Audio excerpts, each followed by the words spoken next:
За сайн байцгаана уу. За өнөөдөр бөөнөрөө өмнөх хичээлээр үзсэн үржүүлэхийн дүрм болон нэмэгдүүний дүрмээ арай жоохон өргөжүүлээд үзэх юм байна. За ерөнхийдөө л нэмэгдэхүүн болон үржүүлэхийн дүрм маань магадлал яаж бодох вэ гэсэн нэг тийм аргууд юм байна. Магадлал яг яаж бодох вэ гэсэн л жоохон тийм аргууд. За бид нэр өмнөх хичээлээр болохоор тийм фенотип, генотип гэх мэт одоо хоёр юмыг дэвсэлдүүлэхэд тэр дундаас ямар фенотиптэй юм гарах уу, ямар генотиптэй юм гарах уу, тэрний магадлалыг үзчихсэн бол одоо энэ дээр нэг юм үзье. За одоо яг яах вэ гэхээр гамет яг яаж үүсэх вэ? Яаж гэдэг нь одоо хэдэн гамет үүсэх вэ гэдгийг нэг хэрэг. За бид хэд болохоор ингээд ганц шинж минут дээр байх юм бол за эндээс А гэдэг гамет, эндээс жижиг А гэдэг гамет гарна. Гэт хоёул ингэ мэдчихдэг тийм ээ. Тэгвэл энэс олон болоод ирэнгүүт яг уу гэхээр энэ жоохон төвхтэй болж эхэлдэг. За эндээс ингэх юм бол за энэ А, энэ Б-тэй, энэ Б, энэ С-тэй гээд бодоод байх нь маш хэцүү шүү дээ. За нэг бол ийм, эсвэл нэг бол ийм юм гарч ирнэ гээл маш олонний хүчин тийм ээ.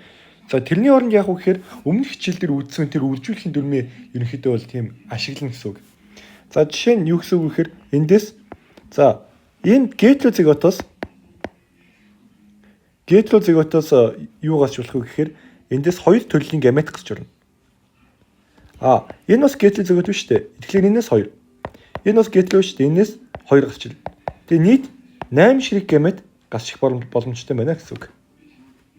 За энэ дээр энэ 2 үржүүлэл 8 гэсэн үг. За энэ нь бол өмнөх хичээлээр үзсэн үржүүлэхийн дүрмтэй ерөнхийдөө бол утга бол адилхан. За өөр нэг жишээ авч үзье.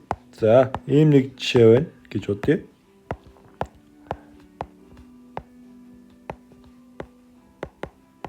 За ийм байна. За энэ дээр яг л зүгээр тоон олон болцсон болохоос биш гаргалгаа нь бол яг л адилхан. За эндээс гетерозигот маань 2, гомозигот маань хоёулаа адилхан болохоор нэгийг л үүсгэнэ. За энэ бол гомозигот, энэ гетерозигот байна. За энэ гомозигот байна. Энэ гетерозигот байна. Гэт. За нийт яг уу гэхээр адилхан л 8. За ингэж бүгдийг ингээд бичих бас жоохон лайтай. За тэгвэл өнөөдөр жоохон энийг ерөнхийдөө хөл бичих гэж үзье л та. За эндээс нэг юм ажиглах юм бол юу ажиглах уу гэхээр энэ гетерозигот байх юм бол 2 юм байна.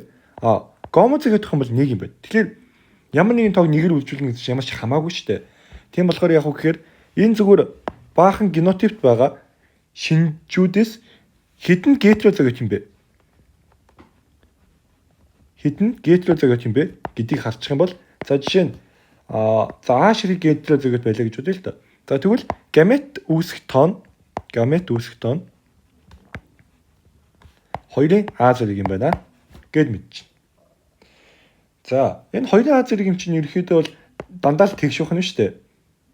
Дандаа тэгш. Ганцхан хоёрын тэг зэрэг буюу энэ үед нэг гээд сондгоо ажиллах юм байна. За энэ нэг хамааралгүй л дээ. Гэхдээ жоохон тийм сонирхолтой байдлаар юм байна гэсэн үг. За тэгэхээр сая бол ингээд гамети дээрээ бол магадлалаа ашиглалаа. За олон бодгалуудыг дараалтайгаар төрүүлэх юм ингээд бий болгоход нийт магадлал нь хэд байх юм бэ? Эсвэл дараалгүйгээд нь бодож ивэл яах юм бэ гэдэг тухай үзэх нь. За жишээ нь ийм жишээ авъя л да. P R гэдэг генотиптэй бодгоол P R гэдэг генотиптэй бодгаалтай эвцэлт боджээ. За тэгвэл тэндээс эхний асуулт нь за том P нь ягаан, жижиг P нь цагаан, том R нь за бөөрөнхий, жижиг R нь өрчинхий гэж бодъё. За тэндээс одоо тэгвэл яах вэ гэхээр ягаан өрчинхий ийм бодгол гарах магадлал хэдвэ гэж асуулт байлаа. За эндээс яаж бодох вэ гэхээр ягаан байна гэдэг маань яг уу гэхээр энэ хоёр дээр эхлээд пентэй зурна тийм ээ. За P болон PR PP. Тэгэхээр эндээс том P болон гетерозигот үүсээд цөмөрөө ягаан байна тийм ээ. Ягаан байна. Үлчинхий гэх юм бол энэ дээр адилхан пентийн зурлаа. Эсвэл зүгээр шууд мэдчихийн хүн мэдчихвэл илүү их хэлбэрхэн. Бид дандаа л пентийн зурхгүй хэлбэрхэн гэсэн үг байхгүй. За эндээс ингээ пентийн зураад за эндээс яг хөөхөр үлчинхий гэхээр ганц л байна тийм үү? Тэгэхээр 4-1 гэсэн үг. Тэгэхээр ягаан байх магадлал нь 1, үлчинхий байх магадлал нь 4-1 буюу нийт 4-1 магадлалаар ийм ягаан болон үлчинхий бодгал төрөх боломжтой байна гэсэн үг. За хоёр дахь асуулт нь. Хоёр дахь асуулт нь яг хөөхөр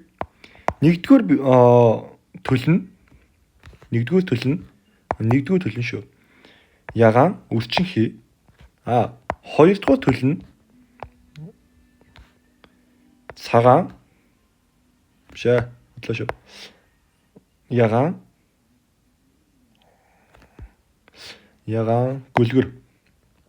гөлгөр.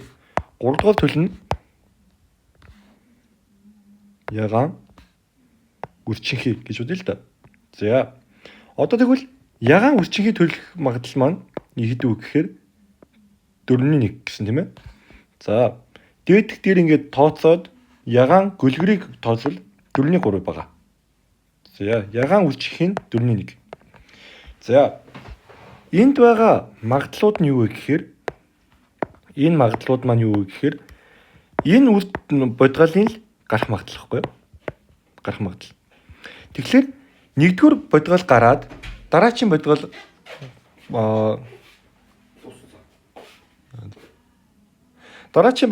гарах нь бие биенээс ямар ч хамааралгүй болохоор энэ гуй гурвуулангийн үлжүүлвэл юу гарах вэ гэхээр 64-ний 3 магадлалаар энэ гурмаа л яг одоо юу гэсэн үг дараалалтай яг ингэж дараалалтай гарах магадлал нь ийм байна гэсэн үг.